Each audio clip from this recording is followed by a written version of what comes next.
Hello and welcome everyone. My name is Dakota Vos and I will be covering TPE 5 today, which is Assessing Student Learning. All of us are embarking on our journey to become the best teachers we can be. And throughout each of these TPE presentations, we are basically asking ourselves the same question: what are we held responsible for as teachers? For this particular TPE, it comes down to what is written in blue below here: developing, implementing, and using a range of effective classroom assessments to inform and improve instructional design and practice. So basically, we are responsible for being the problem solvers for every student's academic journey and making sure no one falls through the cracks or is left behind. The article I referenced throughout this presentation is located in blue at the bottom left corner of this screen. Its title is Perspectives and Practices of Elementary Teachers Using an Internet-Based Formative Assessment Tool: The Case of Assessing Mathematic Concepts. I have also listed the 3 elements from TPE 5 that I will be covering and referencing throughout today's presentation. These elements are: number 2, collecting and analyzing assessment data from multiple measures and sources to plan and modify instruction and document students' learning over time. Number 4, using technology as appropriate to support assessment administration, conduct data analysis, and communicate learning outcomes to students and families. And lastly, number 5, use assessment information in a timely manner to assist students and families in understanding student progress in meeting learning goals. This article was a research study on an internet-based formative assessment called AMC Anywhere, created by Kathy Richardson. As you can see below, AMC stands for Assessing Mathematic Concepts Anywhere. Her goal was to ease teachers' ability to conduct formative assessments on an everyday basis, as well as provide easily translatable data teachers could use for individual student needs. This assessment focused on primary students' understanding of number sense, which is a branch of math concepts at the elementary level. It examined 148 teachers' perspectives during their participation in this year-long program. It included training on how to implement this technology assessment in their classroom and how to interpret and use the data easily and timely through their scoring diagnostics listed here. As you can see, there is a scoring rubric also in the bottom left-hand corner of your screen, and the scores are highlighted in blue. If a student were to receive an A on their assessment report, then that meant that they were able to apply the needed practices and skills that you've gone over in the instruction phase, so they're good to go. If they got a P plus, P, or P minus, that meant that they still needed some additional practice in order to master these skills. It could be some more independent practice. You may even choose to go over a little bit more guided practice, but with a little bit more practice and routine, they should be good as well. If a student were to get an I on their assessment report, that meant that they needed you as the teacher to go back and try a new method or style of instruction to provide a little bit more clarity in getting them to where they needed to be. And lastly, if they had an N on their assessment report, that meant that they needed prior skills, meaning they needed you as the instructor or teacher to go back and fill in the gaps so that way they could progress at the appropriate rate. So why is this relevant, you may ask? Researchers have found that when teachers integrate formative assessment practices into their daily instruction, they have seen improvements in the frequency of appropriate activities and an increase in student achievement. However, studies have documented that teachers struggle to consistently collect and use formative assessment data. So why aren't formative assessments happening in the classroom? This study had teachers take a pre- and post-survey about their previous challenges implementing formative assessments and how the AMC Anywhere program helped to solve them. Looking at most of these concerns here, the general idea is that teaching is changing and differentiation takes time and resources.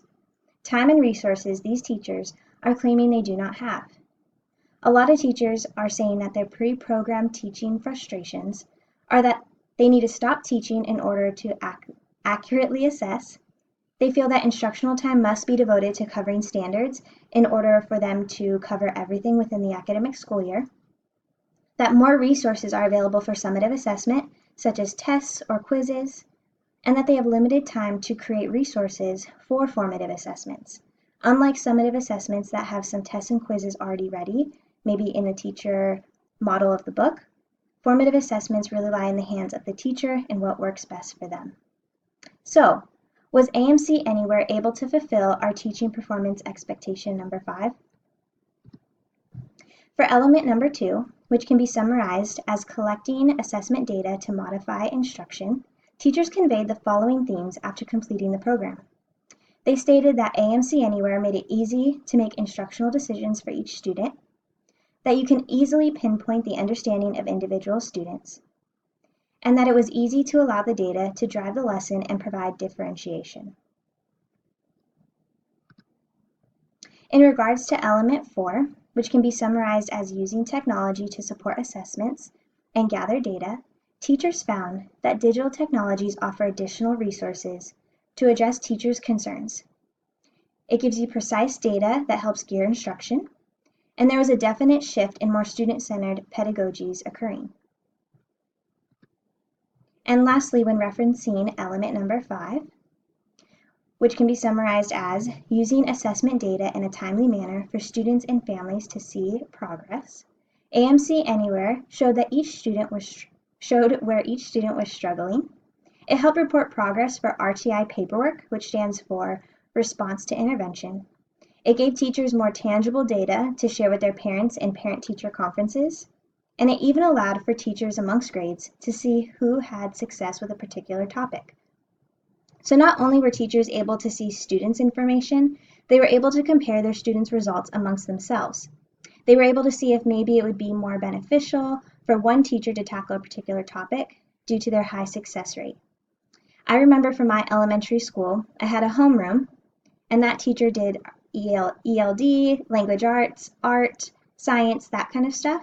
But we went to another teacher for math and another for history. So now knowing this information, maybe they were incorporating a similar method. So how does this study apply to us? As first-year teachers, it can be overwhelming with the amount of information and also our mixed emotions of feeling nervous but also excited to meet our future students. So don't get overwhelmed with the amount of information. Take it step by step. And when we look at classroom application, I've tried to simplify as many strategies that are given to us into a 3-point checklist with 2 visuals here on the screen that you can take with you to use as a reference for your future classroom. The first thing to remember is don't be afraid to ask your principal or a supporting teacher or even an upper or lower grade teacher for some assessment ideas that have worked well for them. Also, something to note is that this study came out in 2016, and within 3 years, and also after completing some observation hours this semester, I've already seen a lot of similar methods when it comes to differentiation methods in the classroom. Although the same tangible data may not be available, like with the AMC Anywhere program, these tools are available to track progress and engage students, so utilize them. The next thing is to incorporate assessments in all lessons. Unfortunately, when we're working with small children, getting off task or running out of time are more common occurrences than you would think. So do not leave your assessments up to chance, or even coin the expression, if I have time today, I'll try to get the assessment in. Make sure, as you are planning your lessons, you incorporate room for formative assessments, so you never leave it up to chance, but are always improving off of your daily feedback. And lastly, don't just collect the data, but make sure you apply it. Throughout my observation hours so far, my cooperating teacher gave a helpful tip of keeping a weekly tracking roster on a clipboard. This had the days of the week on top and the students' names to the left. Her first couple years teaching, she would take her clipboard tracker and make her observations by walking around the classroom. This allowed her to organize and remember where each student was, while also giving her a tangible reminder to get those assessments done. The biggest thing to remember, however, is to apply your learnings. Don't just let those trackers stack up week after week. Address them at the end of every school day so you know where to start the next day's lesson. Lastly, I wanted to go ahead and point out some of our charts that we have. So first, I wanted to point your attention over to the formative assessment chart on your left-hand side. And this one says take your pick. So there are 12 options here Some of the ones that I wanted to point out are the exit and admit tickets. I really like this one. They're written responses to questions at the end or beginning of a lesson, so you can kind of monitor the progress and where your students are at. I really like the four corners, where you may present a topic or you may present a specific equation, and each corner of the room represents a specific response for that student. So maybe unsure, yes, I'm positive, yes, I agree, no, I disagree. And you can monitor where the students are in their educational journey or just for that lesson through this process. And lastly, I really liked the learning response logs at the bottom there in blue.